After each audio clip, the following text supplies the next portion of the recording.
You be sure just say just what the tape says. ஒளிநடாக்கள் சொல்லுவதையே சொல்ல நீங்கள் லட்சியமுள்ளவர்களாயிருங்கள். Don't say nothing else. See, because I don't say that of my own. It's him that says it. வேறொன்றையும் சொல்லாதீர்கள். புரிகின்றதா? காரணம், இதை நான் என் சுயமாய் சொல்லவில்லை. தேவன் தான் இதை கூறுகிறார்.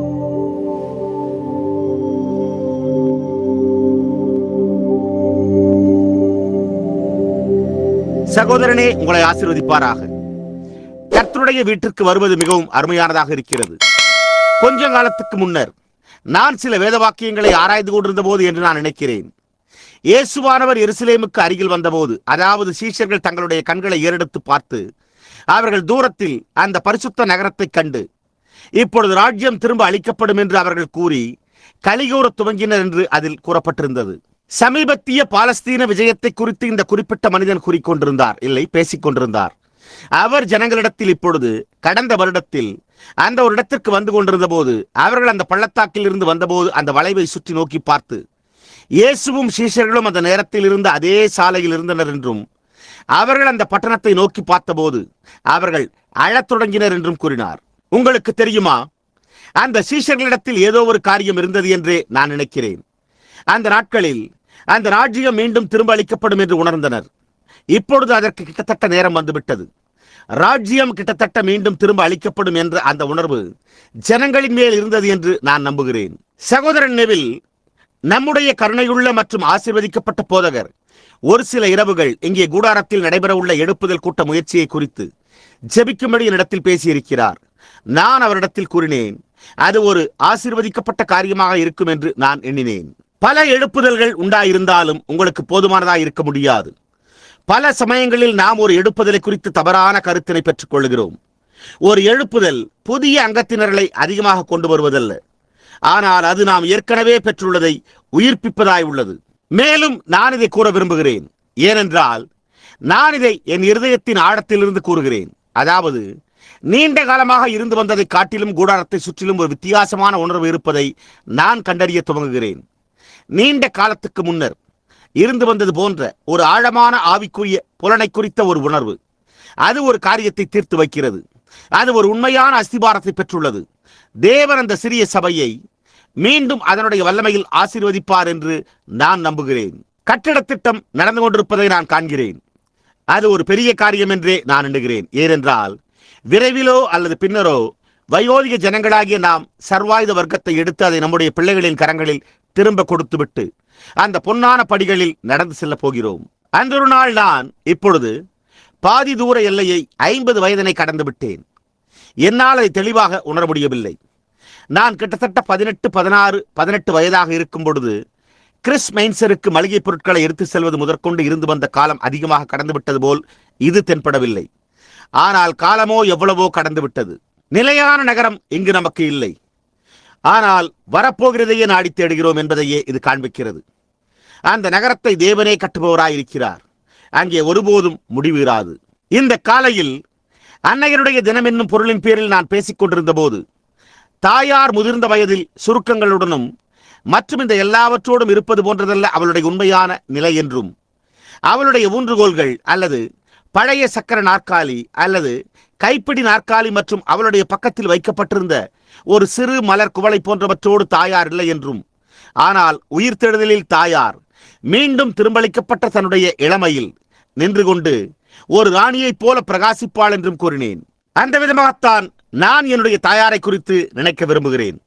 இன்றைக்கு அவள் வயோதிகமாய் உள்ளதைப் போன்று அவளை குறித்து நான் நினைத்து பார்க்க விரும்பவில்லை. என்ன வரப்போகிறது என்பதை குறித்தே நான் சிந்தித்து பார்க்க விரும்புகிறேன். நீங்களும் உங்களுடைய தாய்மார்களை குறித்து அந்த விதமாகவே உணர்கின்றீர்கள் என்றே நான் அறிவேன். அவள் உண்மையாகவே அவளுடைய இருதயத்தில் உள்ளதைப் போன்று அவளை குறித்து சிந்தித்து பாருங்கள்.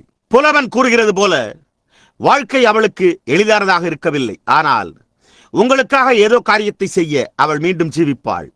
அவள் உங்களோடு என்றென்றும் ஜீவிக்கும்படியாக தேவன் அதற்கு ஒரு வழியை உண்டு பண்ண போகிறார். எனவே நான் அதை குறித்து மகிழ்ச்சி அடைகிறேன்.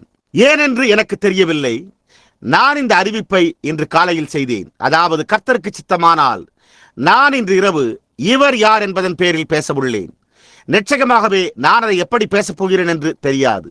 ஆனால் மதியம் முழுவதும் நேர்முக பேட்டிகளின் பேரில் கிட்டத்தட்ட 1 மணி நேரம் 10 நிமிடங்களுக்கு முன்பு வரையிலும் நான் ஓய்வற்ற பணியிலிருந்து வந்தேன். மேலும் விசேஷித்த மற்றும் அவசர அழைப்புகள் வந்திருந்தன. என்னால் அவைகளுக்கு பதிலளிக்க முடியவில்லை. மேலும் மருத்துவர் சாமுக்காக நீங்கள் தொடர்ந்து ஜெபிக்க வேண்டும் என்று நான் விரும்புகிறேன். அவர் நலமடைந்து கொண்டு வருகிறார். அதற்காக நாம் நன்றியுள்ளவர்களாயிருக்கிறோம். மேலும் மருத்துவர் பால்வின் மற்றும் திருமதி பால்வின் இருவரும் குணமடைந்து வருகிறார்கள். அவர்கள் நலமடைந்து வருகின்றனர். இந்த பிற்பகலில் உங்களுடைய ஜெபப்பட்டியலில் நீங்கள் புதிதாக ஒன்றை சேர்த்துக் கொள்ளும்படி நான் விரும்புகிறேன். அது இங்குள்ள மருந்து கடைக்காரர் ஹாரி லீஸ் ஆகும். ஹாரி என்னுடைய தனிப்பட்ட ஒரு நண்பர். நான் அவரை அறிந்திருந்த வரைக்கும், இந்த பிற்பகல் வரைக்கும் அவர் ஒரு கிறிஸ்தவராக இருந்தார் என்றே நான் எண்ணி இருந்தேன். ஆனால் அவருடைய சகோதரன் அவருடைய ஆத்ம ரட்சிப்புக்காக வேண்டுகோள் விடுத்தார். இங்குள்ள நம்முடைய தர்மகத்தா சகோதரன் மைக் ஈகன் அந்த செய்தியை கொண்டு வந்தார். மேலும் ஹாரி மருத்துவமனையில் ஒரு ஆபத்தான நிலைமையில் இருக்கிறார். அவர் என்னை குறித்து அதிகமாக நினைத்தார் என்று எனக்கு தெரியவில்லை. ஆனால் இந்த பிற்பகல் அவர் தன்னுடைய சொந்த போதகரை இல்லை, அவர் போகிற சபையின் போதகரை நிராகரித்து விட்டார். மேலும் நான் அவரை பார்க்க வர வேண்டும் என்று விரும்பினாராம். நான் போய் அவரை பார்க்க விரும்புகிறேன். எனவே ஹாரிக்காக ஜெபியுங்கள். இன்றிரவு ஜார்ஜியாவிலிருந்து இங்கு வந்துள்ள என்னுடைய நண்பர்களான சகோதரன் வெல் சீவான்ஸ் மற்றும் அவருடைய குடும்பத்தினரையும் காண்பதில் நாங்கள் மகிழ்ச்சி அடைகிறோம். எனக்கு தெரியாத மற்ற வருகையாளர்களையும் கூட நான் காண்கிறேன். அநேகமாக இந்த காலையில் அவர்கள் இங்கே இருந்திருக்கலாம். நான் தவறாக நினைக்கவில்லை என்றால் அரிசோனாவில் உள்ள ஃபீனிக்ஸிலிருந்து வந்து அங்கே பின்னால் உள்ள சகோதரன் மற்றும் சகோதரி எல்மர் காலின்ஸையும் நான் காண்கிறேன். ஓ, நீங்கள் மாற்றமடைந்திருக்கவில்லை. நீங்கள் உங்களுடைய ரயில் பாதை ஆடைகளை அணிந்து மேலும் ரயில் பாதையிலிருந்து வருவது போன்றே காணப்படுகிறீர்கள். வீட்டிற்கு திரும்பி வர வரவேற்கப்படுகிறீர்கள். நீங்கள் இங்கேயே தங்கியிருக்கும்படி நான் கேட்க முடியாது. ஏனென்றால் நீங்கள் ஃபீனிக்ஸில் ஒரு நல்ல இடத்தை கண்டடைந்தீர்கள். பாருங்கள், அது மிகவும் அருமையானது. என்றாவது ஒரு நாள் நானும் அங்கே வசிக்க விரும்புகிறேன். அதன் பின்னர் நான் இங்கே அங்குள்ள தேவனுடைய சபையை சேர்ந்த சகோதரன் ஸ்மித்தை இங்கு காண்கிறேன். சகோதரன் ஸ்மித், உங்களுடைய சிறு புத்தகம் இல்லை, நேற்று பிற்பகல் தாமதமாக அது என்னிடத்தில் கொடுக்கப்பட்டது. நான் அதை இன்னும் வாசிக்கவில்லை. ஆனால் நீர் அதை எழுதினீர் என்று நான் அறிந்தவரை நான் நிச்சயமாக அதை ஆதரிப்பேன். அது உண்மையான வேத வாக்கியமாய் இருக்க வேண்டும். தேவன் உங்களை ஆசீர்வதிப்பாராக. மேலும் அது ஒரு வெற்றிகரமானதாய் உள்ளது என்றே நான் நம்புகிறேன். மேலும் மற்ற அநேகரை என்னால் கூற முடியும். நீங்கள் யாவரும் இங்கே கூடாரத்தில் வரவேற்கப்படுகிறீர்கள். இந்த காலை அவர் அவளை பின்னல் ஜன்னலின் வழியாக நோக்கி பார்க்கிறார் என்று சகோதரி ஸ்ட்ரிக்கர் பாடின பாடலை கேட்டு ரசித்தேன். என்னுடைய மெனோனைட் சகோதரர்கள், அவர்கள் இங்கு இருப்பதில் மகிழ்ச்சி அடைகிறோம். மேலும் நீங்கள் எல்லோருமே இல்லினாய்ஸிலிருந்து இங்கு வந்துள்ள ஒரு நண்பர், அவருடைய மகன் பின்னால் ஒலிப்பதிவு செய்து கொண்டிருக்கிறார். அவர்களை மீண்டும் சந்திக்க வேண்டும் என்று நான் நினைக்கிறேன். மேலும் அநேகர், நான் உங்கள் பெயரை அழைக்கவில்லை என்றால் நான் உங்களை குறைத்து மதிப்பிடுகிறேன் என்று நினைக்காதீர்கள். ஆனால் நான் உங்கள் யாவரையும் வரவேற்கிறேன். ஒரு வேத பாடத்துக்காக நாம் இப்பொழுது இன்றிரவு வாசிப்போமாக. மத்தேயு 21ஆம் அதிகாரத்திலிருந்து 1ஆம் வசனம் தொடங்கி 11ஆம் வசனம் உட்பட தொடர்ந்து கீழே வாசிப்போமாக. அவர்கள் எருசலேமுக்கு சமீபமாய் சேர்ந்து ஒலிவமலைக்கு அருகான பெத்பகேய்க்கு வந்தபோது இயேசுவானவர் சீஷரில் 2 பேரை நோக்கி, உங்களுக்கு எதிரே இருக்கிற கிராமத்துக்கு போங்கள். போனவுடனே அங்கே ஒரு கழுதையையும் அதனோடே ஒரு குட்டியையும் கட்டியிருக்க காண்பீர்கள். அவைகளை அவிழ்த்து என்னிடத்தில் கொண்டு வாருங்கள். ஒருவன் உங்களுக்கு ஏதாகிலும் சொன்னால், இவைகள் ஆண்டவருக்கு வேண்டும் என்று சொல்லுங்கள்.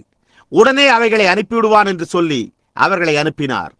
இதோ உன் ராஜா சாந்த குணமுள்ளவராய் கழுதையின் மேலும் கழுதை குட்டியாகிய மரியின் மேலும் ஏறிக்கொண்டு வருகிறார் என்று சீயோன் குமாரத்திகளுக்கு சொல்லுங்கள் என்று தீர்க்கதரிசியினால் உரைக்கப்பட்டது நிறைவேறும்படி இதெல்லாம் நடந்தது. சீஷர்கள் போய் இயேசு தங்களுக்கு கட்டளையிட்டபடியே செய்து கழுதையையும் குட்டியையும் கொண்டு வந்து அவைகள் மேல் தங்கள் வஸ்திரங்களை போட்டு அவரை ஏற்றினார்கள். திரளான ஜனங்கள் தங்கள் வஸ்திரங்களை வழியிலே விரித்தார்கள். வேறு சிலர் மரக்கிளைகளை தரித்து வழியிலே பரப்பினார்கள். முன்னடப்பாரும் பின்னடப்பாரும் ஆகிய திரளான ஜனங்கள், தாவீதின் குமாரனுக்கு ஓசன்னா, கர்த்தரின் நாமத்தினாலே வருகிறவர் சோத்தரிக்கப்பட்டவர், உன்னதத்திலே ஓசன்னா என்று சொல்லி ஆர்ப்பரித்தார்கள். அவர் எருசலேமுக்குள் பிரவேசிக்கையில் நகரத்தார் யாவரும் ஆச்சரியப்பட்டு இவர் யார் என்று விசாரித்தார்கள். அதற்கு ஜனங்கள், நாசரேத்திலிருந்து வந்த தீர்க்கதரிசியாகிய இயேசு என்றார்கள். நாம் ஜெபத்திற்காக நம்முடைய தலைகளை தாழ்த்துவோமாக. ஓ கர்த்தாவே, நாங்கள் இந்த நாட்களில் வாழ்ந்திருந்தால் நாங்கள் என்ன கூறியிருப்போம் என்று நாங்கள் நினைத்து பார்க்கிறோம். ஆனால் அவர் வருவதற்காக நாங்கள் எதிர்நோக்கி கொண்டிருக்கையில் நாங்கள் ஒரு மகத்தான நாளில் வாழ்ந்து கொண்டிருக்கிறோம். மேலும் கர்த்தாவே, நாங்கள் ஆயத்தமாய் கொண்டிருக்கையில், எங்களுடைய இருதயங்களை ஆயத்தப்படுத்திக் கொண்டிருக்கையில் உள்நாட்டிலும் வெளிநாட்டிலும் அறுவடை வயல்களிலிருந்து நாங்கள் சேகரிக்கக்கூடிய அனைத்து அரிகட்டுகளையும் கொண்டு வருகிறோம். ஒரு வெள்ளை குதிரையின் மேல் சவாரி செய்து மகிமையின் நுழைவாயிலில் இருந்து இறங்கி அவர் வருவதை நாங்கள் காண்போம் என்ற அந்த நேரத்தின் பேரிலான எதிர்பார்த்தலில் எங்களுடைய இந்த பழைய அழிவுக்கேதுவான சரீர அமைப்பு அவருடைய ஒரு மகிமையின் சரீரத்துக்கொப்பாக மாறுவதையே நாங்கள் சிந்தித்துக் கொண்டிருக்கிறோம். அங்கே பாவமோ அல்லது மரணத்தின் அறிகுறியோ எப்போதும் உட்பிரவேசிக்க முடியாது. அவர் இருக்கிற வண்ணமாக நாங்கள் அவரை கண்டு வரப்போகும் எல்லா காலங்களினூடாக அவரை நேசித்து ஜீவிப்போம். நாங்கள் இந்த சபைக்காகவும் இதனுடைய போதகருக்காகவும் தர்மகர்த்தாக்களுக்காகவும் உதவிக்காரர்களுக்காகவும் இங்கு வருகிற ஒவ்வொரு நபருக்காகவும் மற்றும் எங்களுடைய வாசலில் இருக்கிற வருகையாளர்களுக்காகவும் மற்றொரு தொழுவத்திலிருந்து வந்தும் ஒரே மந்தையின் ஆடுகளாய் உள்ளவர்களுக்காக நாங்கள் உமக்கு நன்றி செலுத்துகிறோம். உம்முடைய பிரசனத்தினால் இன்றிரவு நீர் அவர்களை ஆசீர்வதிக்க வேண்டும் என்று நாங்கள் உம்மிடத்தில் வேண்டிக் கொள்கிறோம். நாங்கள் எப்போதும் இருந்து வந்ததை காட்டிலும் மேலான கிறிஸ்தவர்கள் என்ற உறுதியோடு இன்றிரவு நாங்கள் இங்கிருந்து புறப்பட்டு செல்லும்படியாய் உம்முடைய வார்த்தையில் எங்களை போஷியும். நாங்கள் எங்களுடைய இருதயத்தில் ஒரு புதிய நம்பிக்கையோடும் மற்றும் சந்தோஷத்தோடும் அவருடைய வருகைக்காக காத்திருக்கும்படி செல்வோமாக. தற்செயலாக எங்கள் மத்தியில் சுகவீனம் மற்றும் பாதிக்கப்பட்டவர்களாய் சிலர் இருப்பார்களாயின் நாங்கள் அவர்களுக்காக ஜெபிக்க மறக்க மாட்டோம். அதாவது அவர்கள் நாங்கள் ஆராதிப்பதற்காக கூடியிருக்கிற இந்த கட்டிடத்திற்குள் இன்றிரவு வந்து உள்ளே வந்து சுகவீனமாயிருப்பவர்கள் சுகத்தோடு வெளியே செல்வார்களாக. மேலும் வீடுகளிலும் மருத்துவமனைகளிலும் மற்றும் துன்பத்தின் படுக்கைகளிலிருந்தும் சுகவீனத்திலிருந்து சுகமடைய வேண்டியவர்களுக்காகவும் நாங்கள் வேண்டிக் கொள்கிறோம். ஓ தேவனே, உம்முடைய இரக்கம் அவர்களை சென்றடைய வேண்டும் என்று நாங்கள் ஜெபிக்கிறோம். இன்றிரவு அலட்சியமாயிருக்கிறவர்களுக்காகவும் கர்த்தர் நல்லவர் என்பதை கண்டு இன்னும் ருசி பார்த்திராதவர்களுக்காகவும் தேவனால் நேசிக்கப்படுவது என்பது எதை பொருட்படுத்துகிறது என்பதை அறியாமல் இருப்பவர்களுக்காகவும் நாங்கள் ஜெபிக்கிறோம். அவர்கள் எதை தவறவிட்டுக் கொண்டிருக்கிறார்கள் என்பது அவர்களுக்கு புரியவில்லை. ஓ தேவனே, ஒரு வானொலி ஒலிபரப்பில் அல்லது ஏதோ ஒரு வழியில் அவர்களுடைய இருதயங்கள் தொடப்படுவதாக. உம்முடைய இரக்கத்தின் கதவு மூடப்பட்டு அவர்கள் வெளியே தள்ளப்பட்டு இரக்கமில்லாமல் நியாயத்தீர்ப்பில் நிற்பதற்கு முன்பே அவர்களுடைய உணர்ச்சிகள் உம்மிடம் திருப்பப்படுவதாக. கர்த்தாவே, எங்களுக்கு உதவி செய்யும். நாங்கள் இந்த காரியங்களை கர்த்தராகிய இயேசுவின் நாமத்தில் ஜெபித்து அவருடைய மகிமைக்காக நாங்கள் இதை வேண்டிக் கொள்கிறோம். ஆமேன். வாசல்களை சுற்றிலும் மக்கள் கூட்டமாக இருந்தனர். தெருக்களில் நெரிசல் ஏற்பட்டது. மேலும் ஜனங்கள் உறங்குவதற்கான இடம் கூட அங்கு இல்லை. அவர்கள் மதில் சுவற்றிற்கு வெளியே மைதானங்கள் முழுவதிலும் படுத்திருந்தனர். ஏனென்றால் இது பஸ்கா பண்டிகையாயிருந்தது. இந்த நேரத்தில் வழிபட அறியப்படும் அளவிற்கு உலகெங்கிலும் இருந்து ஜனங்கள் வந்திருந்தனர். அது பஸ்கா ஆட்டுக்குட்டி அடிக்கப்படும் நேரமாயிருந்தது. மேலும் அடிமைத்தன எகிப்திலிருந்து வந்த அவர்களுடைய விடுதலையை அது சுட்டிக்காட்டினது. அவர்கள் ஆண்டுதோறும் இதை கை கொண்டு வந்தனர். ஒவ்வொரு வருடமும் இந்த மகத்தான பஸ்கா பண்டிகை நடைபெற்றது. மேலும் இது மிக சிறந்த காலங்களில் அல்லது யூத மார்க்கத்தின் நிகழ்வுகளில் ஒன்றாயிருந்தது. ஏனென்றால் அது அவர்கள் விடுவிக்கப்பட்ட நேரத்தை பொருட்படுத்தியது. எல்லா ஜனங்களுமே அவர்கள் விடுவிக்கப்பட்டிருந்த அந்த நேரத்தை குறித்து சிந்தித்து பார்க்க விரும்புகின்றனர். நாம் ஒவ்வொருவரும் இன்றிரவு நாம் விடுவிக்கப்பட்டிருந்த நேரத்துக்கு எப்படியாய் திரும்பி செல்ல முடியும்? அது நமக்கு எதை பொருட்படுத்தினது? என்னுடைய சொந்த அனுபவத்தில் எப்படியாய் என்னுடைய பரிதாபமான வாலிப இருதயமானது தேவனை தொட இயங்கியது என்று என்னால் நினைவு கூற முடியும். நான் மேலே சென்று அவருடைய கதவை தட்டி சிறிது நேரம் அவரிடத்தில் பேச முடிந்தால் நலமாயிருக்குமே என்று எண்ணினேன். மேலும் நிச்சயமாகவே நீங்கள் என்னுடைய சுயசரிதையை அறிவீர்கள். நான் ஒரு காகிதத்தையும் பென்சிலையும் எடுத்துக்கொண்டு என்னால் அவரிடத்தில் பேச முடியாதபடியால் ஒரு கடிதத்தை அவருக்கு எழுதப் போவதாக இருந்தேன். அவர் காடுகளில் இருந்ததை நான் அறிந்திருந்தேன். ஏனென்றால் நான் அவரை குறித்து கேள்விப்பட்டிருந்தேன் மற்றும் காடுகளில் அவருடைய அசைவை நான் கண்டிருக்கிறேன். மேலும் ஒரு குறிப்பிட்ட நான் வேட்டையாடும் போது அல்லது மீன்பிடிக்க செல்லும் போது ஒரு குறிப்பிட்ட பழைய பழக்கமான பாதையில் செல்வதுண்டு. அப்பொழுது நான் திரு இயேசு என்று எழுதி அதை மரத்தின் மேல் ஆணியடித்து மாற்றலாம் என்று எண்ணினேன். ஏதோ ஒரு வழியில் என்னுடைய இருதயத்திலிருந்து அந்த பாரத்தை இறக்கும்படியான ஏதோ ஒரு வழி. அந்த இரவு அப்பாலே நான் என்னுடைய வயதை மறந்துவிடலாம். நான் சில நேரத்தில் என் பெயரையும் கூட மறந்துவிடலாம். ஆனால் பாவத்திலிருந்து அவர் என்னை விடுவித்த அந்த நேரத்தை என்னால் ஒருபோதும் மறக்கவே முடியாது. ஏதோ காரியம் எனக்கு உட்புறத்திலே சம்பவித்தது. அது அந்தகாரத்தில் அந்த பெரிதான நேரங்கள் முழுவதும் எனக்கு உதவி செய்து வந்துள்ளது. அந்த என்னுடைய விடுதலையின் நேரத்தில் பாவ பாரங்கள் என்னை விட்டு விலகினது. அப்பொழுது நான் ஒரு புதிய நபராயிருந்தேன். அது முதற்கொண்டு நான் கிறிஸ்து இயேசுவுக்குள் ஒரு புது சிருஷ்டியாக இருந்து வருகிறேன். மேலும் இந்த யூதர்கள் அவர்கள் ஒவ்வொரு வருடமும் வருகின்றனர். அங்கே தேவாலயத்தின் உட்புறத்தில் ஒரு ஊற்று இருந்தது. அவர்கள் அந்த அப்பத்தையும் கசப்பான கீரைகளையும் ஆட்டுக்குட்டியையும் கொண்டு சென்று அவர்கள் தேவாலயத்துக்குள்ளிருந்த இந்த ஊற்றிலிருந்து பருகினர். தேவன் அவர்களிடத்தில் தயை காட்டி இருந்தபடியால் அவர்கள் ஒன்று சேர்ந்து களி கூர்ந்தனர். எனவே இந்த பஸ்கா நேரத்தில் இது பஸ்காவாய் மாத்திரமல்லாமல் ஒரு விசேஷித்த பஸ்காவாய் இருந்தது. உங்களுக்கு தெரியும், நாம் சில நேரத்தில் சபைக்கு செல்கிறோம் மற்றும் நாம் எப்பொழுதுமே செல்ல விரும்புகிறோம். ஆனால் சில நேரங்களில் சிறப்பான ஏதோ ஒரு காரியம் சம்பவிக்கிறது. இது அந்த நேரங்களில் ஒன்றாயிருந்தது. அது இன்றைக்குள்ளது போல முழுவதும் எதிர்பார்ப்புகளால் நிறைந்து காணப்பட்டது. அவரை நேசித்தவர்கள் கண்கள் யாவுமே அவர் வாசலுக்குள் வருவதை காண காத்துக் கொண்டிருந்தன. அவரை நேசிக்கிறவர்கள் அவருக்காக எதிர்நோக்கிக் கொண்டிருக்கிறபடியால் இன்றைக்கும் அந்த விதமான ஒரு பெரிய தொடர்பு கொள்ளும் முறையே உள்ளது என்றே நான் நம்புகிறேன். முழு எதிர்பார்ப்போடு இருந்தனர். நாம் இந்த நாட்களில் வாழ்ந்து கொண்டிருக்கும் போது உண்மையாகவே பூமியானது ஒரு பெரிய பீப்பாய் அளவான தூளாக போகிறது. மேலும் விஞ்ஞானமோ நள்ளிரவுக்கு 3 நிமிடங்கள் உள்ளன என்று நம்மிடம் கூறிக்கொண்டிருக்கிறது. அன்றொரு நாள் இராணுவத்தில் இருந்த தளபதியின் கதையை நான் படித்துக் கொண்டிருந்தது போலவே நீங்களும் படித்திருப்பீர்கள் என்று நான் நிச்சயம் நம்புகிறேன். அதாவது, மற்றொரு யுத்தம் உண்டாகுமானால் அது வெறுமன 2 அல்லது 3 நிமிடங்களே நீடிக்கும் என்று கூறப்பட்டுள்ளது. பண்டைய யுத்த நாட்களில் துப்பாக்கிகளால் சுடுதல், நரிப்பள்ளங்களை தோண்டுதல், அதோடு எல்லாம் முடிவுற்றுவிடும். அடுத்த யுத்தம் வெறுமன 2 அல்லது 3 நிமிடங்களே இருக்கும் என்று அவர்கள் கூறுகின்றனர். என்றோ ஒரு நாள் யாரோ ஒரு சரியில்லாத நபர் சற்றும் யோசனையின்றி அந்த அணுகுண்டுகளில் ஒன்றை வீசப் போகிறார். அவர்கள் அதை செய்யும் போது அதற்கு எதிர்த்தாக்குதல் நிகழ்த்த நாம் அதை கண்டறியக்கூடிய கருவிகளை எங்கும் உடையவர்களாய் இருக்கிறோம். உலகத்தால் அதை தாங்கிக் கொள்ள முடியாது. பஸ்காவில் இருந்த ஒவ்வொருவரும் ஏதோ ஒன்று சம்பவிக்கப் போவதாய் இருந்ததை அறிந்திருந்தனர். ஆனால் அது என்னவா இருந்தது என்பதை அவர்கள் அறிந்திருக்கவில்லை. அது அந்த விதமாகவே இன்றைக்கும் உள்ளது. பெரும்பாலானவர்கள் ஏதோ ஒன்று சம்பவிக்க ஆயத்தமாய் கொண்டிருக்கிறது என்பதை அறிந்திருந்தனர். ஒவ்வொருவருக்கும் அது தெரியும். உங்களால் பாவியினிடத்தில் பேச முடியும், உங்களால் வியாபாரியினிடத்தில் பேச முடியும், உங்களால் எந்த ஒருவரிடத்திலும் பேச முடியும். மேலும் இது உலகத்திற்கு அமைதியற்ற அப்படிப்பட்ட ஒரு நேரமாக இருக்கிறது. ஆனால் அவருடைய வருகைக்காக காத்துக் கொண்டிருக்கிற ஒரு மனிதனிடத்திலோ அல்லது ஸ்திரீனிடத்திலோ நீங்கள் பேசினால் அவர்களுடைய முகத்தின் மீது மகிமை பிரகாசிக்கின்றதை காணலாம். அந்த மகத்தான நிகழ்வுக்காக அவர்கள் எதிர்பார்த்துக் கொண்டிருக்கின்றனர். ஏதோ ஒன்று சம்பவிப்பதை எதிர்பார்த்து முழுவதும் மிகுந்த எதிர்பார்ப்புடன் உள்ளது. என்ன சம்பவிக்கப் போகிறது என்பதை உலகம் அறிந்திருக்கவில்லை. ஆனால் ஜீவனுள்ள தேவனுடைய சபையோ என்ன சம்பவிக்கப் போகிறது என்பதை அறிந்திருக்கிறது. சீக்கிரத்தில் எக்காலம் முழங்கும். ஒரு வெள்ளை குதிரையின் மேல் மகிமையிலிருந்து சவாரி செய்து அவர் வருவதை நாம் காண்போம் என்றும் பரலோகத்தின் சேனைகள் அவரை பின்தொடரும் என்றும் அவர்கள் அறிவர். கிறிஸ்துவுக்குள் மரித்தவர்கள் ஆகாயத்தில் எடுத்துக் கொள்ளப்பட்டு ஆகாயத்தில் அவரை சந்திக்க எடுத்துக் கொள்ளப்படுவர். அதைத்தான் நாம் எதிர்நோக்கிக் கொண்டிருக்கிறோம். அதற்காகத்தான் நாம் ஏங்கிக் கொண்டிருக்கிறோம். நாம் இந்த காலையில் பேசின இந்த தாய்மார்களின் ஆத்துமாக்கள் போன்றவை தேவனுடைய பலிபீடத்தின் கீழிருந்து கர்த்தாவே எவ்வளவு காலம் என்று சத்தமிட்டுக் கொண்டிருக்கின்றன என்று நமக்கு கூறப்பட்டுள்ளது. நீங்கள் தாயாரை காண விரும்பும் அளவிற்கு அவளும் உங்களை காண விரும்புகிறாள். நாம் நம்முடைய அன்பார்ந்தவர்களை சந்திக்க விரும்புவது போலவே அவர்களும் நம்மை சந்திக்க விரும்புகின்றனர். அவர் வரும்போது அது என்ன ஒரு மறு இணைப்பாயிருக்கும். நம்முடைய அன்பார்ந்தவர்களை சந்தித்து மற்றும் அவர்களை அவர்களுடைய உயிர்த்தெழுந்த சரீரத்தில் கண்டு மேலும் மகிமையடைந்து உயிர்த்தெழுதலின் சுதந்திரவாளிகளோடு சுற்றி நடந்து அவர்களுடைய குணாதிசயத்தை கவனித்து அது எப்படி சாந்தமாய் அமைதியாய் மாற்றப்பட்டிருக்கிறது என்பதையும் காண்போம்.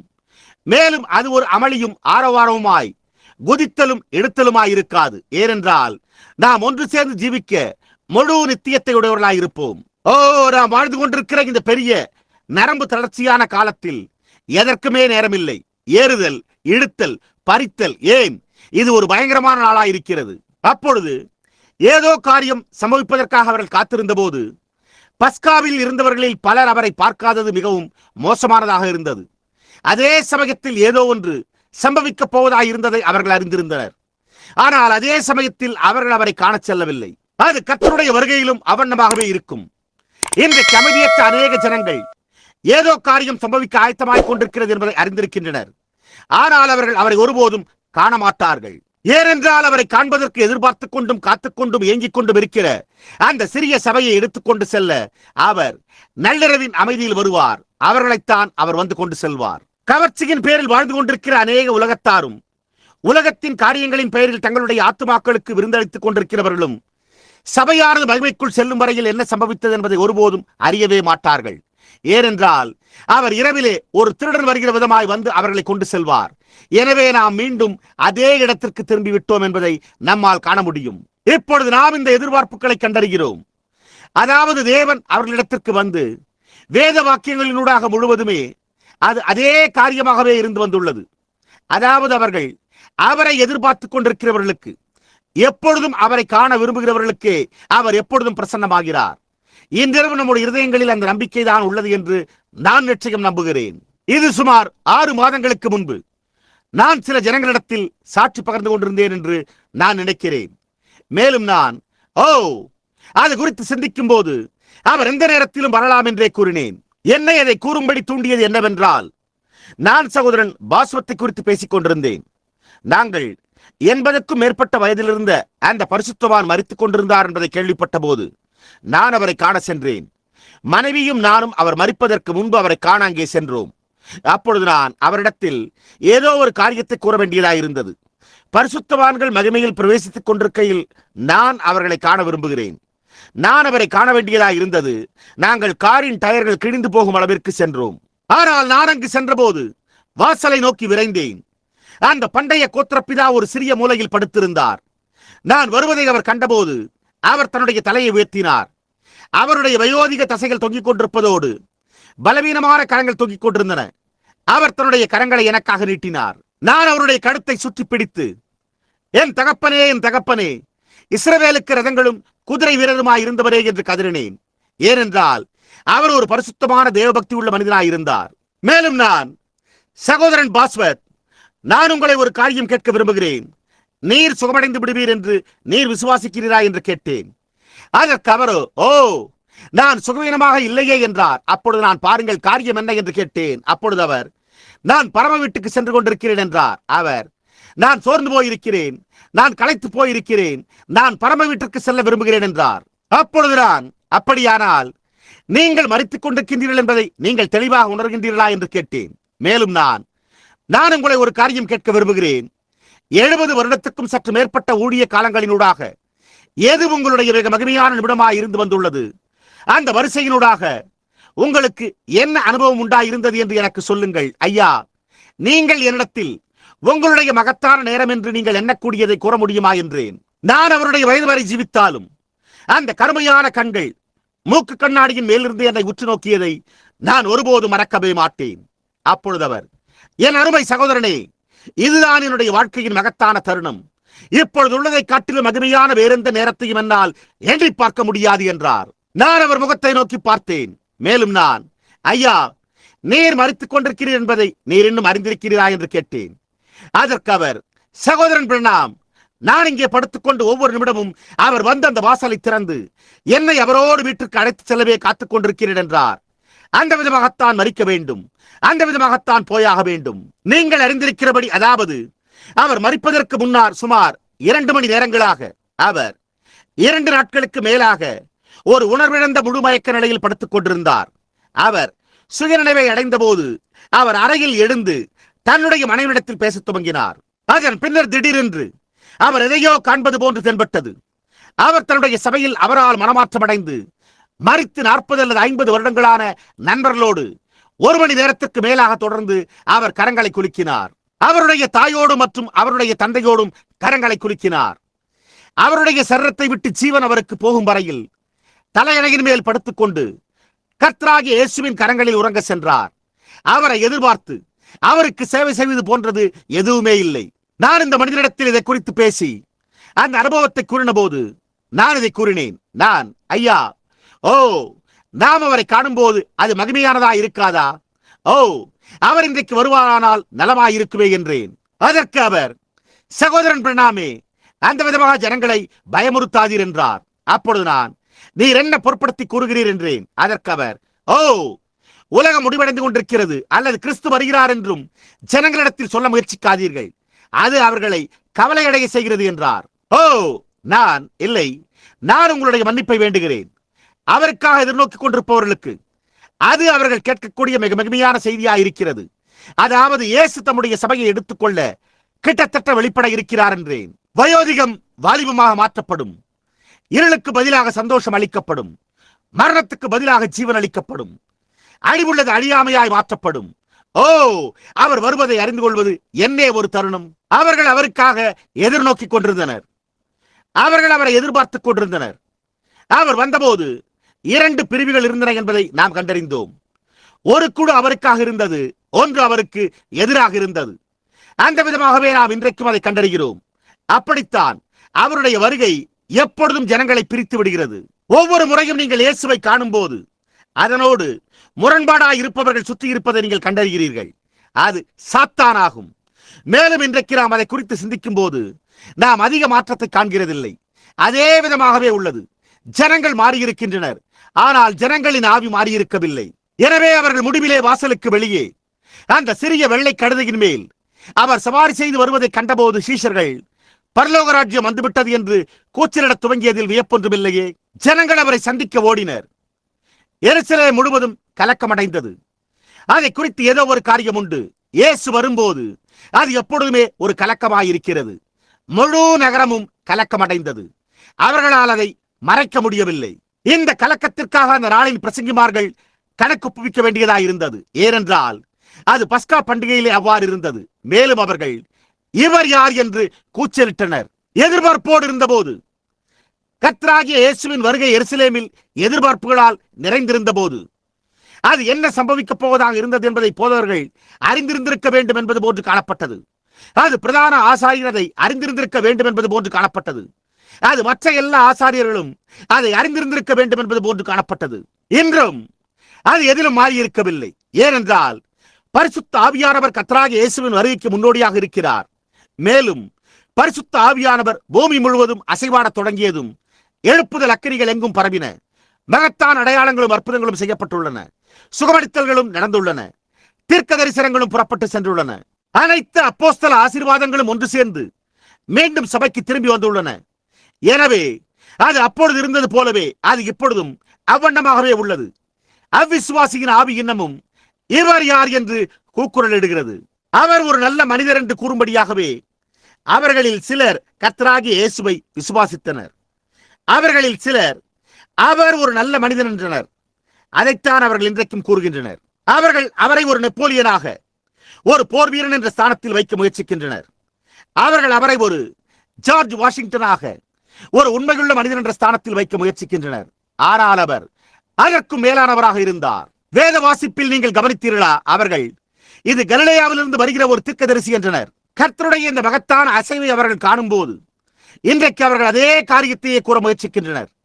சுகவீனம் மற்றும் அவதியுற்றோரின் சுகமளித்தல் திரும்பளிக்கப்படும் போது ஜனங்களின் நினைவுகளை பகுத்தறிய தம்முடைய சபையில் தம்முடைய ஆவியை அவர் பயன்படுத்துவதை காணும் போது அவர் என்ன சம்பவிக்கும் என்று கூறினது நிறைவேறும்படியாய் அவர் பூமியின் மேல் இருந்தபோது செய்ததையே அவர் செய்ய காணும் போது நிச்சயமாகவே சபைகளும் ஜனங்களும் இதை இவர் யார் என்றே கேட்கின்றனர். இயேசு யாராக இருந்தார் என்பதை அவர்கள் புரிந்து கொள்ளவில்லை. ஏனென்றால் அவர்கள் யாராலும் அவர்களுடைய வேதப்பாட பள்ளிகளின் மூலமாக அவரை அடையாளம் கண்டு கொள்ள முடியவில்லை. அவர் எந்த வேதப்பாட கருத்தரங்கிலிருந்து வெளியே வந்தார், அவர் எந்த வேதசாஸ்திர பள்ளியிலிருந்து வந்தார், அது இன்றைக்கும் அபண்ணமாகவே உள்ளது. பரிசுத்த ஆவியினால் அபிஷேகம் பண்ணப்பட்ட அநேக ஜனங்கள் எந்த வேதப்பாட கருத்தரங்கிலிருந்தும் வெளிவரவில்லை. அவர்கள் தேவனுடைய சொந்த தெரிந்து கொள்ளுதலில் உற்பத்தியாயிருக்கிறார்கள். ஆனால் வேதாகமத்தில் வாக்களிக்கப்பட்டிருந்த அடையாளங்களும் அற்புதங்களும் மற்றும் அதிசயங்களும் இந்த மகத்தான பரிசுத்த ஆவியானவர் ஜனங்களுக்கு மத்தியில் அசைபாடும் போது உடன் சென்றன. அவர்களோ இன்றைக்கு அவர்கள் எந்த பள்ளியிலிருந்து வந்தனர் என்று கேட்கின்றனர். ஒரு எழுப்புதலை நடத்த ஒரு நகரத்திற்குள் நீங்கள் பிரவேசித்த உடனே நீங்கள் எந்த ஸ்தாபனத்தை சேர்ந்தவர் என்று கேட்கின்றனர். லூயிவில்லில் உள்ள அயர்லாந்து சபையிலிருந்து வந்திருந்த ரோமன் கத்தோலிக்க குருவானவரோடு வெள்ளிக்கிழமை பிற்பகல் எனக்கு ஒரு நேர்முக பேட்டி இருந்தது. நான் அவரிடத்தில் அறிமுகப்படுத்தப்பட்ட உடனே ஒரு அருமையான அறிவார்ந்த மனிதன் அப்பொழுது அவர், திரு பிரண்ணாம், நீங்கள் எந்த ஸ்தாபனத்தோடு இருக்கிறீர் என்று கேட்டார். அதற்கு நான் எதனோடும் இல்லை என்றேன். மேலும் அவர் அப்பொழுது, நீர் நியமிக்கப்பட்டீராய் என்று கேட்டார். அதற்கு நான் ஆமையா என்றேன். அப்பொழுது அவர், உங்களை நியமித்தது யார் என்று கேட்டார். அதற்கு நானோ, சுவிசேஷத்தை பிரசங்கிக்க கர்த்தராகிய இயேசு எனக்கு பரிசுத்த ஆவியை கொடுத்து ஒரு கட்டளையும் எனக்கு கொடுத்தார் என்றேன். பாருங்கள், அந்த நியமன பதவியே நமக்கு தேவை. இயேசுவானவர் ஒருபோதும் தம்முடைய சீஷரிடத்தில் போய் என்று கூறவே இல்லை. நானும் அந்த காரியங்களை விமர்சித்துக் கொண்டிருக்கவில்லை. ஆனால் அவர்கள் அவர்களுடைய நாளில் வாழ்ந்துள்ளனர். அவர் ஒரு ஊழியக்காரராய் இருக்க போய் இத்தனை வருடங்கள் ஆய்ந்து படியுங்கள் என்று கூறவில்லை. அவர், நீங்களோ உன்னதத்திலிருந்து வரும் பிறனால் தரிப்பிக்கப்படும் வரைக்கும் எருசலேம் நகரத்தில் இருங்கள் என்றார். தங்களுடைய சொந்த பெயரை கையொப்பமிட முடியாத மனிதரிடத்தில் அவர் அதை கூறினார். இதற்கு பிறகு பரிசுத்த ஆவி உங்கள் மீது வரும்போது, அப்போது நீங்கள் எருசலேமிலும் யூதேயாவிலும் சமாரியாவிலும் பூமியின் கடைசி பரியந்தமும் எனக்கு சாட்சிகளாயிருப்பீர்கள். அதுதான் நியமனம். இயேசு எந்த பள்ளிக்கும் சென்றதாக அல்லது எந்த வேதாகம கருத்தரங்களுக்கும் சென்று பட்டம் பெற்றதாக நம்மிடத்தில் சான்று ஏதும் இல்லை. அதே சமயத்தில் மத சம்பந்தமான காரணங்களுக்காக உலகத்தில் வேறெந்த காரியத்திற்கும் எப்போதும் இருந்து வந்ததை காட்டிலும் அவருடைய பெயரில் அதிகமான கருத்தரங்கள் அமைக்கப்பட்டிருக்கின்றன. அவர் பள்ளிக்கு சென்றதை குறித்து நம்மிடத்தில் ஒருபோதும் எந்த சான்றும் இருந்ததில்லை. ஆனால் அதே சமயத்தில் வானத்துக்கு கீழே மற்ற எந்த விதமான ஒரு பெயரையுடைய பள்ளிகளை காட்டிலும் அவருடைய பெயரில் அதிகமான பள்ளிகள் அமைக்கப்பட்டுள்ளன. அவர் ஒரு புத்தகத்தை எழுதினதை குறித்து நாம் ஒருபோதும் அறிந்திருந்ததில்லை. அதே சமயத்தில் எழுதப்பட்டுள்ள எல்லா இலக்கியங்களை காட்டிலும் அவரை குறித்து எழுதப்பட்ட புத்தகங்களே அதிகமாக இருந்து வருகின்றன. மேலும் இன்றைக்கு எல்லா இலக்கியங்களுக்கு மத்தியிலும் உலகெங்கிலும் அவருடைய வேதாகமே மிக பிரபலமான புத்தகமாக இருக்கிறது. ஆனால் நீங்கள் பாருங்கள், வருகை தந்த நாளில் அவர்கள் இவர் யார் என்று கூக்குரலிட்டனர்.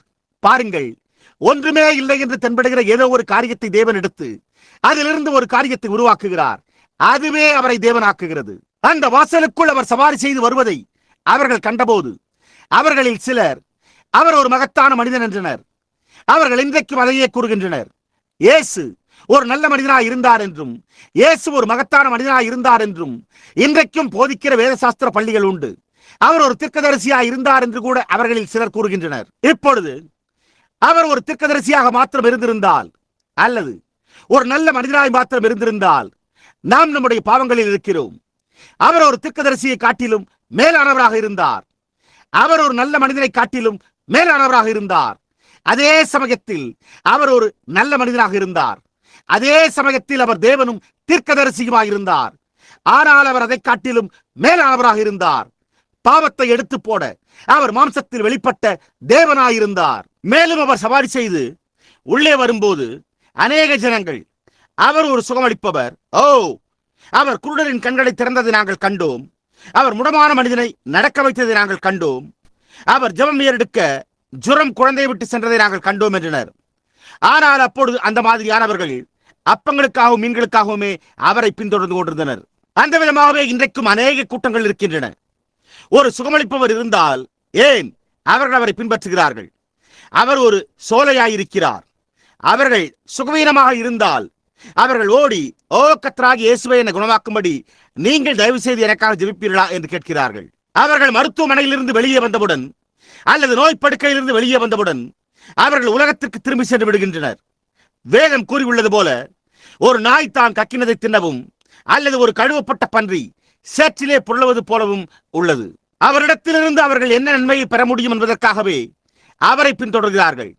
அவர்கள் அவரை ஒரு மரபு சின்ன கம்பமாக அல்லது அவரிடத்திலிருந்து தரக்கூடிய அந்த ஏதோ ஒன்றுக்காக அவரை உபயோகிக்கின்றனர்.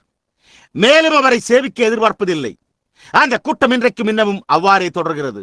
9 குஷ்டரோகிகள் குணமடைந்தனர். ஒருவன் திரும்பி வந்து அவருக்கு துதி செலுத்தினான். இல்லை, அவர்கள் 10 பேர் தானே. அவர்களில் ஒருவன் திரும்பி வந்து அவருக்கு துதி செலுத்தினான். மீதமுள்ளவர்கள் நன்றியற்றவர்களாய் சென்று விட்டனர். அமெரிக்காவில் உள்ள ஜனங்கள் தேவனுடைய வல்லமையினால் சுகமாக்கப்பட்டு தேவனிடத்தில் தங்களுடைய இருதயங்களை அளிப்பார்களே, ஆனால் ஒவ்வொரு மதுபான கடையும் மூடும் அளவிற்கு இந்த தேசத்தில் எழுப்புதல் உண்டாகும். அதாவது போதைப் பொருட்கடைகள் மற்றும் மதுபான கடைகள் காட்சியில் இல்லாமற் போகும். சபைகள் நிரம்பி வழியும். திரையரங்குகள் ஞாயிறு இரவு காலியாக இருக்கும். இந்த தேசத்தினூடாக ஒரு எழுப்புதல் உண்டாகும். ஆனால் அது சம்பவிப்பதை தேவன் செய்கிற இந்த காரியங்களை காணும்போது அவர்கள், இவர் யார்? வருகிற இவர் யார்? அவர்கள் எங்கிருந்து வந்தார்கள்? இவர் யார்? எந்த அதிகாரத்தினால் செய்யப்பட்டது என்று இன்னும் கூச்சலிடுகிறார்கள். தென்னாப்பிரிக்காவில் உள்ள ஜோஹன்ஸ்பர்க்கில் நடந்ததை ஒருபோது மறக்க முடியாது. நான் ஒரு ஆகாய விமானத்தில் சுமார் 30 நிமிடங்களுக்கு முன்பாகவே நான் அங்கு சென்றடைந்தேன். நான் 3 பகல்களும் மற்றும் இரவுகளாய் ஆகாய விமானத்திலே இருந்தபடியால் என்னால் நிற்க முடியாதபடி மிகவும் களைப்புற்றிருந்தேன். அவர்களோ 50 அல்லது 60,000 ஜனங்கள் கூடியிருந்த திறந்தவெளி மைதானத்திற்கு என்னை அழைத்து சென்றனர். மேடைக்கு வந்தவுடனே பரிசுத்த ஆவியானவரால் அந்த இடத்திற்கு குறுக்கே ஒரு பேருந்து வருவதை நான் கண்டேன்.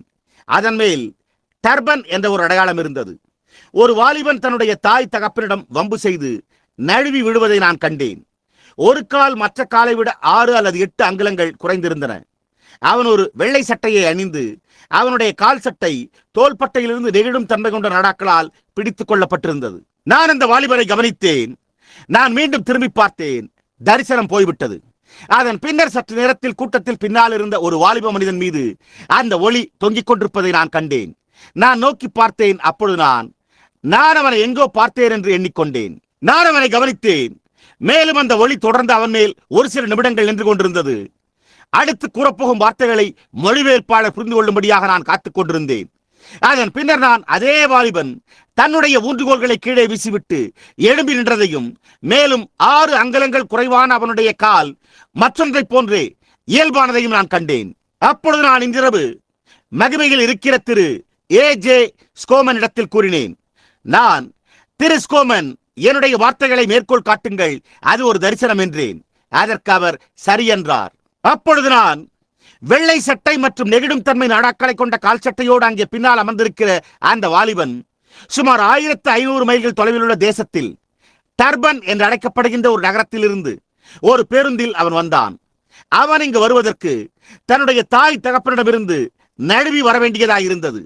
ஆனால் அவன் கர்த்தராகிய இயேசுவின் பேரில் விசுவாசம் வைத்திருந்தான். அவனுடைய ஒரு கால் மற்றொன்றை விட 6 அங்குலங்கள் குறைவாயிருந்தது என்றேன். அந்த வாலிபன் குதித்தெழுந்தான். அவன் அங்கு நின்று தன்னுடைய ஊன்றுகோல்களால் நிற்க முயன்று கொண்டிருந்தான். அப்பொழுது நான், வாலிபனே, கர்த்தராகிய இயேசு உன்னை சுகமாக்கி விட்டார் என்றேன். உடனடியாக அவனுடைய கால் இயல்பாகும்படி மற்றொன்றை போன்று 6 அங்குலங்கள் நீண்டது.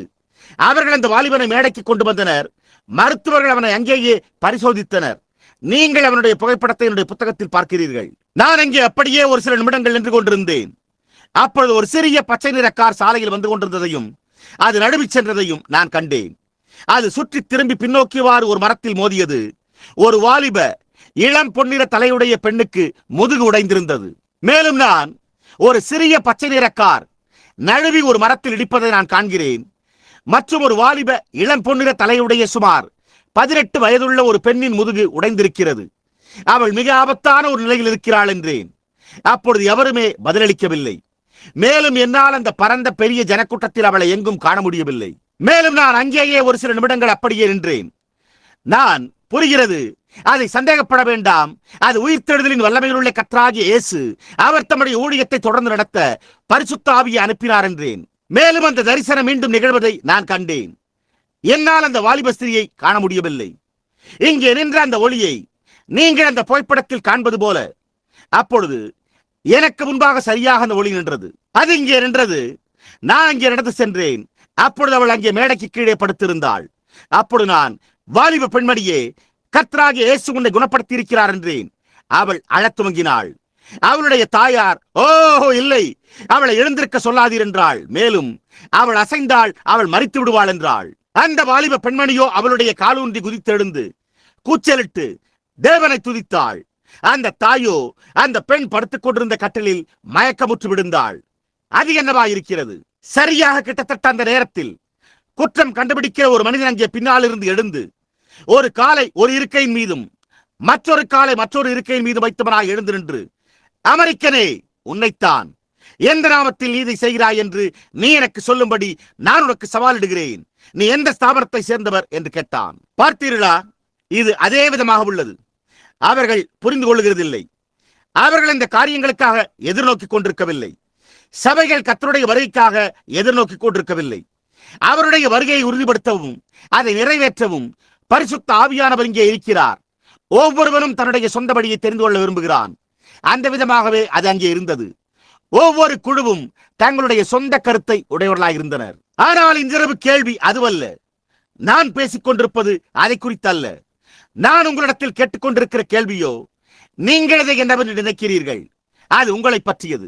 தேசங்களின் மேலும் கீழும் சென்று கொண்டிருக்கிற இவர் யார்? மனிதர்கள் அல்ல.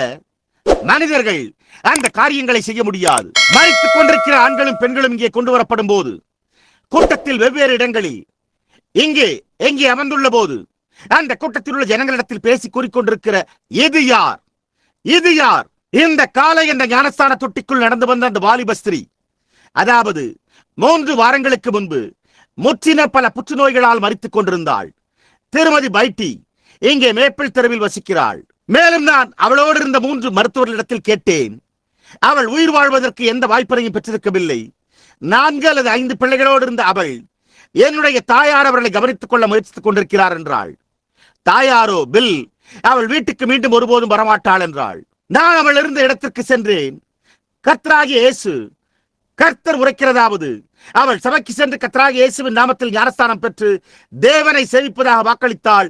அவள் குணமடைந்து வீடு செல்வாள் என்று உரைத்தார். அப்பொழுது நான் அவளிடத்தில், பெண்மணியே, நீங்கள் அதை செய்வீர்களா என்று கேட்டேன். அதற்கு அவள், நீர் சொல்லுகிற எல்லாவற்றையும் நான் செய்வேன் என்றாள். உடனடியாக வலிகள் போய்விட்டன. 3 நாட்கள் கழித்து அவள் வீட்டில் இருந்தாள். மருத்துவர்களால் அந்த புற்றுநோயின் ஒரு தடயத்தை கூட கண்டுபிடிக்க முடியவில்லை. கர்த்தருடைய நாமத்தில் வருகிற இவர் யார்? இது யார்? இது தேவனுடைய பரிசுத்த ஆவி. அதை குறித்து உங்களுடைய கருத்து என்ன? உங்களுடைய போதகரை அறிந்துள்ள உங்களுடைய கருத்து என்ன? இங்கே இந்த இருக்கைகளில் பட்டணத்திற்கு வெளியிலிருந்து வந்து அமர்ந்துள்ள ஜனங்கள் காக்காய் வலிப்போடு அமர்ந்து, இங்கே ஒரு மனிதன், இங்கே எங்கோ சரியாக இங்கே மெனோனைட் சகோதரன், காக்காய் வலிப்பினால் பாதிக்கப்பட்ட ஒருவர் அமர்ந்திருக்கிறார். அவரை ஒருபோதும் கண்டதோ அல்லது அறிந்ததும் இல்லை. அவரை குறித்து ஒன்றுமே தெரியாது. திடீரென்று சுமார் 2 வருடங்களுக்கு முன்பு, அல்லது ஏதோ, ஆம், 2 வருடங்களுக்கு முன்பு என்றே நான் இருக்கிறேன், பரிசுத்த ஆவியானவர் அவரை அழைத்து கர்த்தர் உரைக்கிறதாவது என்று கூறினார். அது முதற்கொண்டு அவருக்கு எந்த ஒரு காக்காய் வலிப்பு மயக்கமும் வந்ததே இல்லை. இது யார்? இது யார்? கடந்த ஞாயிற்றுக்கிழமை இந்த ஸ்திரீ இங்கே அமர்ந்து கொண்டிருந்தாள். நான் இல்லினாய்ஸில் எங்கிருந்தோ வந்து கடந்த முறை நான் இங்கிருந்தேன். அடுத்த நாள் அவளுடைய சரீரத்தில் ஒரு பெரிய கட்டியோடு இருந்தாள். அது கேடு விளைவிக்கக்கூடியதாக இருந்தது. திங்கட்கிழமை அறுவை சிகிச்சை செய்யப்படுவதாக இல்லினாய்ஸின் மருத்துவ விஞ்ஞானத்தில் மிகச்சிறந்து விளங்கின சிலர் அவளை ஒரு பெரிய மருத்துவமனைக்கு அழைத்துச் செல்லவிருந்தனர். அவள் மிகுந்த சிரமத்தோடு சென்றாள். என் வாழ்நாள் முழுவதும் நான் அவளை கண்டதும் இல்லை, அல்லது அவளை குறித்து கேள்விப்பட்டதும் இல்லை. திடீரென்று பரிசுத்த ஆவியானவர் அவளை நிழலிட்டு, அவள் யாராய் இருந்தாள் என்றும், அவள் எங்கிருந்து வருகிறாள் என்றும், அடுத்த நாள் அவள் அறுவை சிகிச்சை செய்யப்பட போவதாக இருந்தாள் என்றும் அவளிடத்தில் கூறினார். அதை பார்க்க அப்பொழுது எத்தனை பேர் இங்கே இருந்தீர்கள்? மேலும் அந்த செய்தி திரும்பி வந்ததை கவனியுங்கள். அடுத்த நாள் அவள் மருத்துவரிடம் சென்றபோது, அவள் ஒரு மருத்துவமனையிலிருந்து மற்றொரு மருத்துவமனைக்கு கொண்டு செல்லப்பட்ட போது அதனுடைய ஒரு தடயத்தையும் கண்டுபிடிக்க முடியவில்லை. யார் இவர்? ஓ, தேவன் இரக்கமாக இருப்பாராக. இதை செய்து கொண்டிருக்கிற இவர் யார்? அது உங்களுடைய போதகர் என்று உங்களால் தைரியமாய் கூற முடியுமா? முடியாதே. மனிதர்கள் அதற்குள்ளாக எந்த காரியத்தையாவது செய்ய வேண்டியதாக இருந்தது என்று உங்களால் தைரியமாய் கூற முடியுமா? முடியாதே. அது பரிசுத்த ஆவியாய், நம்முடைய கர்த்தராகிய இயேசுவின் மேலிருந்த ஆவியாய் இருக்கிறது. அவருடைய வருகை அவரை அவருடைய சபையோடு இணைக்கும்படியும், அவருடைய மகத்தான பரிசுத்த வெளிச்சத்தை பரப்பவும், மீட்கவும், ஒரு ஜீவனுள்ள தேவனுடைய சபையை ஐக்கியத்திற்குள்ளாக கொண்டு வரவும் மிக நெருக்கமாக இருக்கின்றது. ஏனென்றால் எடுத்துக் கொள்ளப்படுதல் சமீபித்திருக்கிறது. ஆமேன். இது யார்? என்னால் உங்களுடைய கேள்விக்கு பதிலளிக்க முடியாது. என்னால் உங்களுக்காக பதிலளிக்க முடியாது. ஆனால் என்னால் எனக்கே பதிலளித்துக் கொள்ள முடியும். இந்த புனித மேஜையினண்டை இன்றிரவு நம்முடைய கர்த்தராகிய இயேசுவின் ரத்தத்தினால் கொல்லப்பட்ட இக்கூட்டத்தினரின் செவிகளில் நான் என்னுடைய இருதயத்தின் அடித்தளத்திலிருந்து இதை கூறுகிறேன். நான் உங்களில் ஒருவன் என்ற காரணத்தினால் அல்ல, நான் வித்தியாசமான யாரோ ஒருவராக இருக்க வேண்டும் என்ற காரணத்தினால் அல்ல, ஆனால் இரத்தத்தினால் கழுவப்பட்டு மீட்கப்பட்டவர்களில் ஒருவன் என்பதனாலேயாம். இன்றிரவு அதே வெளிச்சம் இந்த சபையில் தொங்குகிறது என்று நான் விசுவாசிக்கிறேன். அந்த ஒருவர் அதே சுவாபத்தின் மூலம், அது பரிசுத்த ஆவியின் ரூபத்தில் உள்ள இயேசு கிறிஸ்து என்பதை காண்பிக்கிறார். வேத வாக்கியத்தை அறிந்துள்ள எவரும், இயேசு, நான் தேவனிடத்திலிருந்து புறப்பட்டு வந்தேன், தேவனிடத்திற்கு புறப்பட்டு செல்கிறேன் என்று கூறினார் என்பதை அறிந்துள்ளனர். அவர் மாம்சமாக்கப்படுவதற்கு முன்பு வனாந்திரத்தில் மோசையோடு இருந்தபோது அவர் அக்கிரிஸ்தம்பமாயிருந்தார். மோசே அவரை காண வாஞ்சித்த போது அவர் தம்முடைய பின்பாகத்தை அவனுக்கு காண்பித்து கடந்து போனார். அப்பொழுது மோசே, அது ஒரு மனிதனைப் போல காணப்படுகிறது என்றான். அவர் இங்கே பூமியின் மேல் இருந்தபோது அவர் ஒரு மனிதராக இருந்தார். அவர் மீட்டுக் கொண்டுள்ள மனிதர்களினூடாக இன்றைக்கு அவர் செய்த அதே காரியங்களை செய்து கொண்டிருக்கிறார். அவர் வந்தபோது அவருடைய புகைப்படம் எடுக்கப்பட்டது. அது என்ன? அவருடைய மரணம், அடக்கம், உயிர்த்தெழுதலுக்கு பிறகு பவுல் தமஸ்குவுக்கு போகும் தன்னுடைய வழியில் இருந்தபோது ஒரு நாள் ஒரு மகத்தான வெளிச்சம் அவனை கீழே வீழ்த்தியது. அவரை சுற்றிலும் இருந்த மனிதர்கள் அந்த வெளிச்சத்தை காணவில்லை, ஆனால் அது அவனை குருடாக்கும் அளவிற்கு அவனை கீழே வீழ்த்தியது. அவனுடைய எஞ்சியுள்ள காலமெல்லாம் அவனுக்கு அவனுடைய கண்களினால் கோளாறு உண்டாயிருந்தது.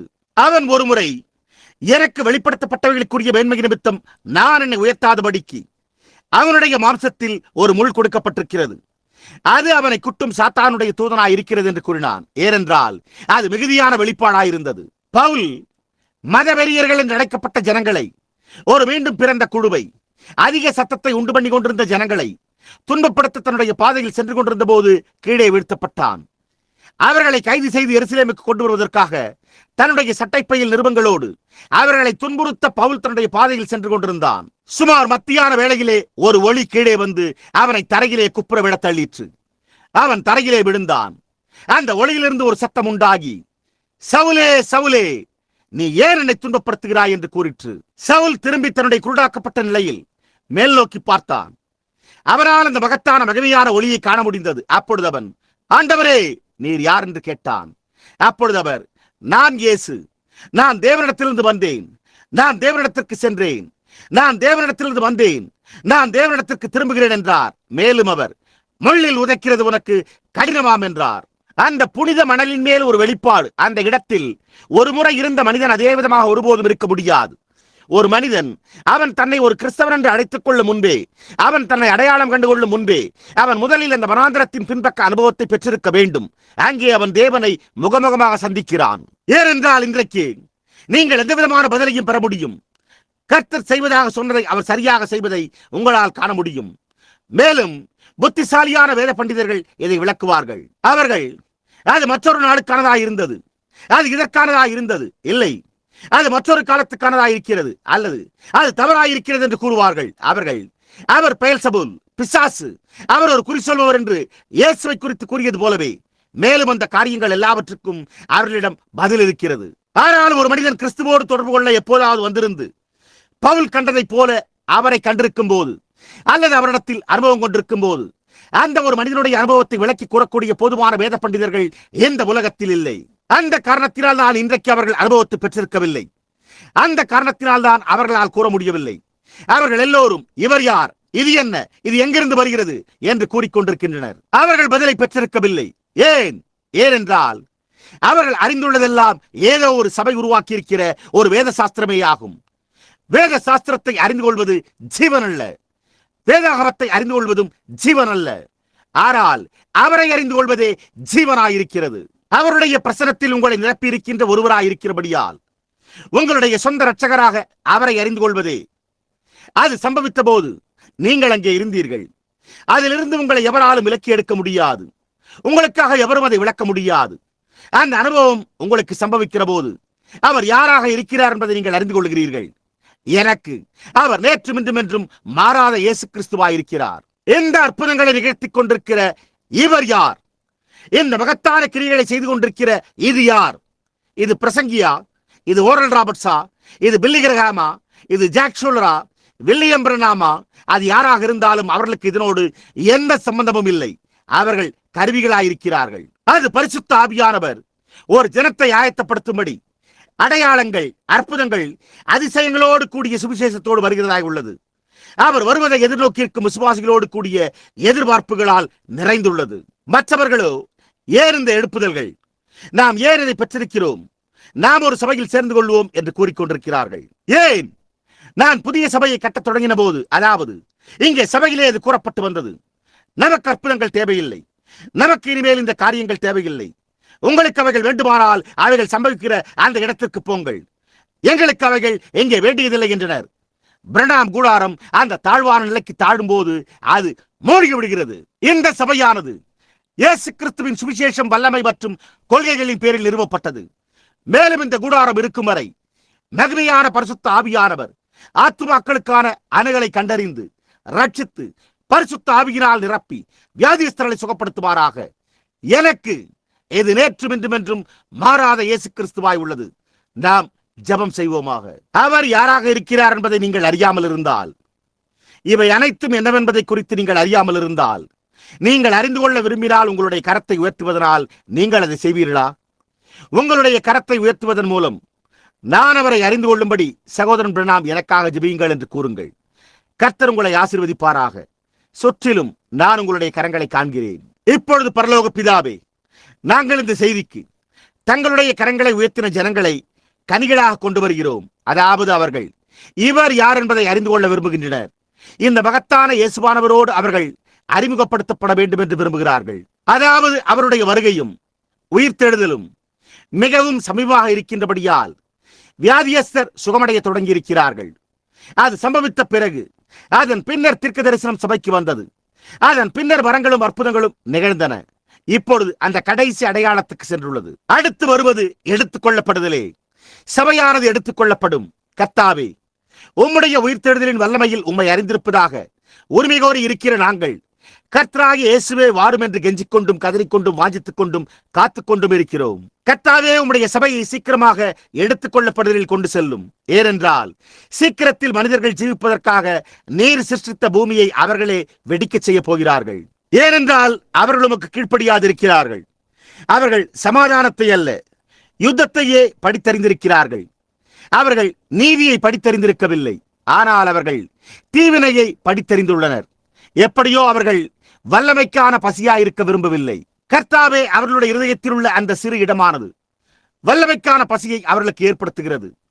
அவர்கள் தங்களுடைய சக மனிதனை பெருமையாக பேச எங்கோ ஒரு ஆய்வகத்தில் அதை திருப்திப்படுத்த முயற்சித்துக் கொண்டிருக்கிறார்கள். தேவனே, அவர்கள் வாஞ்சிக்கின்ற வல்லமையானது தேவகுமாரனுடைய உயிர்த்தெழுதலின் வல்லமை என்பதையும், அவர்களுடைய ஜீவியங்களை மாற்றக்கூடிய பரிசுத்தாவியின் வல்லமை என்பதையும், அது தேசங்களை வெடிக்கச் செய்ய அல்ல என்பதையும், ஆனால் அவர்களுடைய ஜீவியங்களை மாற்ற மற்றும் உம்முடைய ஊழியக்காரர்களாக அவர்களை உருவாக்குவோமே என்பதையும் அவர்களால் தெளிவாக உணர முடிந்தால் நலமாயிருக்குமே.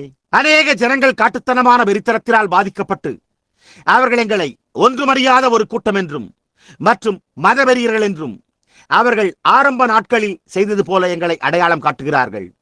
ஆனால் அவர்கள் திரும்பி செல்லுகையில் கலிகூர்ந்து உம்முடைய நாமத்தின் நிமித்தம் நிந்தையை சுமக்க முடிந்ததற்காக உமக்கு நன்றி கூறினார்கள்.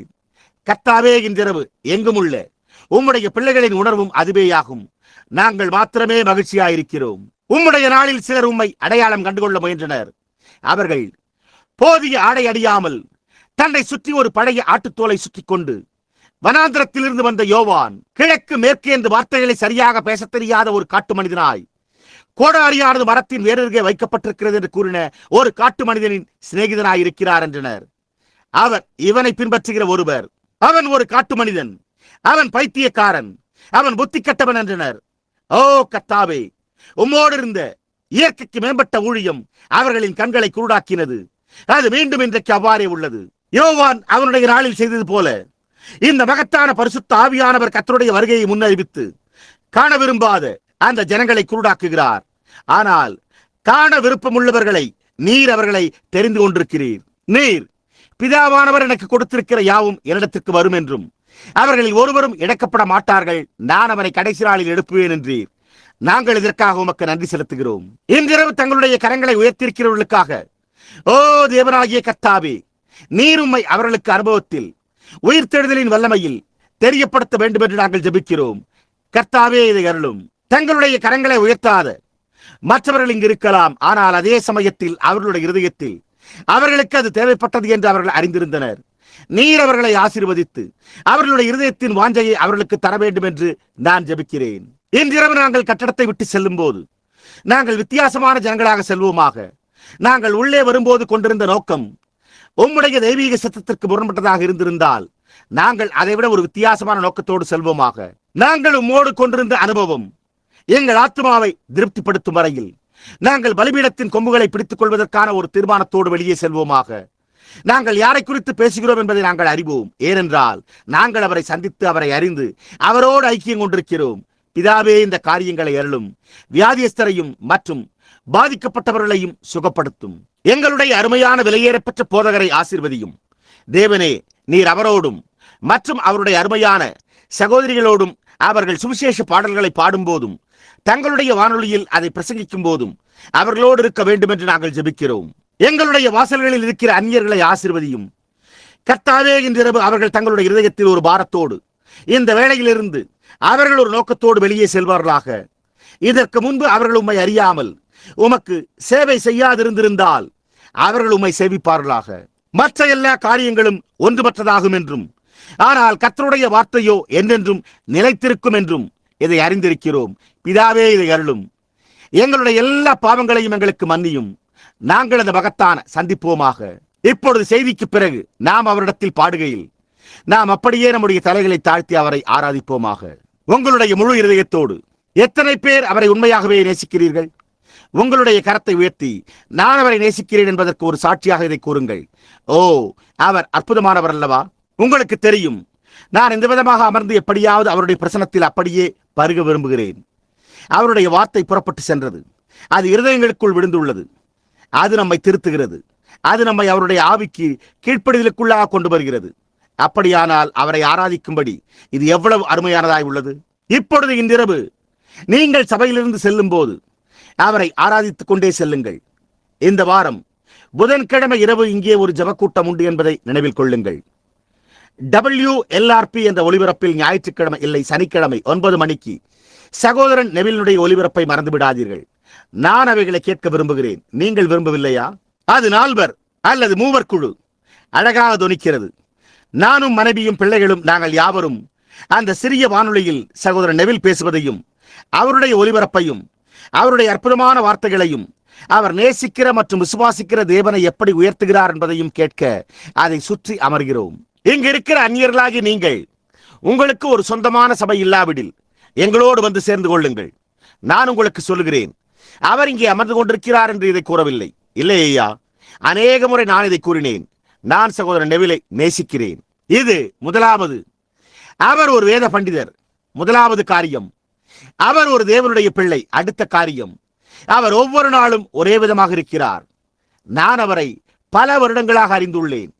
அவர் ஒரு துளியும் ஒருபோதும் மாறவே இல்லை. அவர் இன்னமும் ஆர்மன் நெவிலாக கர்த்தராகிய இயேசுவின் ஒரு ஊழியக்காரனாக இருக்கிறார். மேலும் அவர் பெற்றுள்ளார் என்று நான் நினைக்கிறேன். அன்றொரு இரவு நான் அவருக்கு அவருடைய நிகழ்ச்சி ஏதும் இல்லை என்றால் வியாதியஸ்தர்களுக்காக நாங்கள் வந்து ஜெபிக்க எங்களுக்காக அந்த நிகழ்ச்சியில் இடமளிக்க முடியுமா என்று அவரிடத்தில் கேட்கும்படி அழைத்தேன். இந்த காலை சிலர் உள்ளே வந்ததை நீங்கள் அறிவீர்கள். அவருடைய எளிய மனைவி தொலைபேசியில் பதிலளித்தாள். நான் அதை குறித்து அங்கே பின்னால் என்னுடைய மனைவியிடத்தில் பேசிக் கொண்டிருந்தேன்.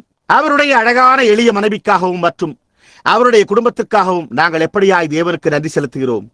அது மிக அருமையாக உள்ளது. நீங்கள் ஒரு ஊழியக்காரனும் அவனுடைய மனைவியும் அந்த விதமாக இனிமையாயும் மற்றும் தாழ்மையாயும் செயல்படுவதை காணும்போது அது சபையை சிறந்த முறையில் நடக்க செய்கிறது.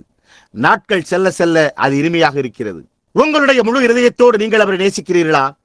சரி, இயேசுவின் நாமத்தை உன்னுடன் கொண்டு செல் என்று நாம் பாடுகிற ஒரு கலைந்து செல்லும் பாடலை நாம் பாட வேண்டும். சகோதரியே, நீங்கள் அந்த புத்தகத்தில் அங்கே அதை எடுத்து விட்டிருந்தால் எங்களுக்கு சிறு சுருதியை கொடுங்கள். நாம் நம்முடைய கலைந்து செல்லும் பாடலை பாடப்போகிறோம்.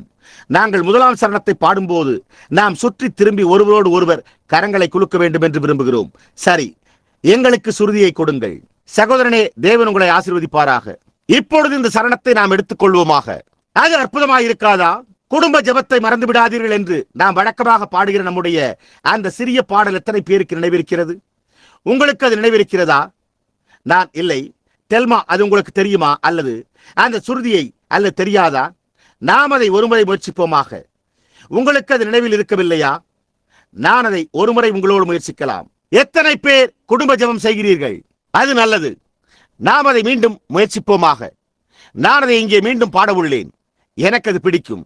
இப்பொழுது யாவரும் ஒன்று சேர்ந்து, ஓ கர்த்தாவே, அவர்கள் பவுலின் சரத்திலிருந்து உருமால்களையும் கச்சைகளையும் எடுத்தபோது அசுத்த ஆவிகள் ஜனங்களிடத்திலிருந்து புறப்பட்டு சென்றன என்றும் வியாதிகள் குணமாக்கப்பட்டன என்றும் வேத வாக்கியங்களில் எழுதப்பட்டிருக்கிறது. ஓ கர்த்தாவே, நான் இவைகளை தேவையுள்ளோருக்கும் வியாதியஸ்தருக்கும் அனுப்பும் போது இன்றிரவு அது அந்த விதமாகவே இவைகளின் மேல் காணப்பட வேண்டும் என்று நாங்கள் ஜெபிக்கிறோம். தேசங்களில் எங்கோ வெளியே உள்ள யாரோ ஒருவர் இது சம்பவிக்க எதிர்பார்த்துக் கொண்டும் காத்துக்கொண்டும் இருக்கிறார். பிதாவே, உம்முடைய குமாரனாகிய இயேசுவின் நாமத்தில் நீர் அதை அருள வேண்டும் என்று நான் ஜெபிக்கிறேன். ஆமேன். நாம் நம்முடைய தலைகளை வணங்கி இருக்கையில் தேவனுடைய சபையிலிருந்து வந்து அங்குள்ள நம்முடைய மிக விலையேறப்பட்ட சகோதரன் ஸ்மித்தை இப்பொழுது நான் கேட்டுக்கொள்ளப் போகிறேன். இங்குள்ள நம்முடைய சகோதரன் நெவிலை போலவே விசுவாசமும் உண்மையும் உள்ள ஒரு தேவனுடைய ஊழியக்காரனாக நாங்கள் அவரை கண்டுள்ளோம். இந்த வருகின்ற வாரத்தினூடாக தொடர்ந்து உங்கள் மீது ஆசீர்வாதங்கள் இருக்கும்படி வேண்டிக் கொள்ள நான் அவரை கேட்டுக்கொள்ளப் போகிறேன். நாங்கள் உங்களை மீண்டும் சந்திக்கும் வரை தேவன் உங்களை ஆசீர்வதிப்பாராக. சகோதரன் ஸ்மித்: ஆம் கர்த்தாவே.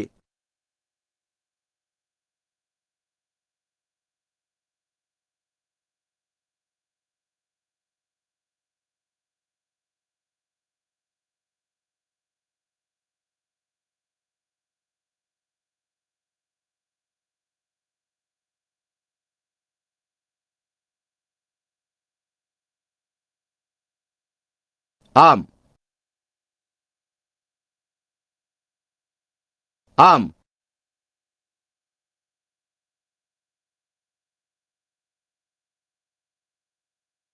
ஆம், ஆம்,